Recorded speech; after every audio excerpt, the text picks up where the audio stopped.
America చర్యతో ప్రపంచ దేశాలు అతిపెద్ద సంక్షోభంలోకి నెట్టబడబోతున్నాయి. ఇప్పుడు ఇరాన్లో చమురు నిల్వలు నిండిపోతున్నాయి. అమెరికా దిగ్బంధంతో ఎగుమతులు నిలిచిపోవడంతో ఉత్పత్తి అయిన చమురును ఎక్కడ నిల్వ చేయాలో తెలియక ఇరాన్ తలలు పట్టుకుంటుంది. ఒకవేళ ఉత్పత్తి ఆపివేస్తే చమురు బావులు శాశ్వతంగా దెబ్బతినే ప్రమాదం ఉంది. దీంతో నిల్వ సామర్థ్యాన్ని పెంచుకోవడానికి ఇరాన్ 30 ఏళ్ల పాత చమురు ట్యాంకర్ నషాను రంగంలోకి దించింది.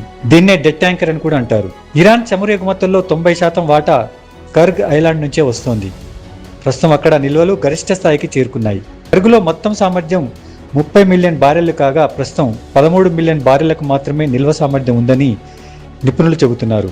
కర్గ్ ఐలాండ్లో రోజుకు సగటున 10 నుంచి 11 లక్షల బారెళ్ల చమురు నిల్వలు వచ్చి చేరుతున్నాయి. 12-13 రోజుల్లో అక్కడ పూర్తి స్థాయిలో ఇంధనం నిండిపోయే అవకాశం ఉంది. ప్రస్తుతం నషా ట్యాంకర్ను ఫ్లోటింగ్ స్టోరేజీ అందుబాటులోకి తెచ్చినా ఇది తాత్కాలిక ఉపశమనం మాత్రమేనని అంటున్నారు. అమెరికా దిగ్బంధం ఇలాగే కొనసాగితే ఇరాన్ ఆర్థిక వ్యవస్థ కుప్పకూలడం ఖాయమని కూడా నిపుణులు భావిస్తున్నారు.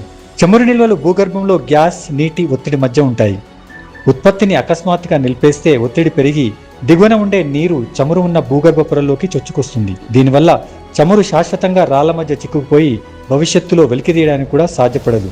అయితే హార్మోజ్ జలసంధిని అమెరికా దిగ్బంధించడంతో చమురు నిండిన నౌకలు బయటికి వెళ్లే పరిస్థితి కనిపించడం లేదు. నషా ట్యాంకర్లలో చమురును నింపాలని నిర్ణయించినప్పటికీ ఇవి పూర్తి స్థాయిలో ఉపశమనం కల్పించలేవు.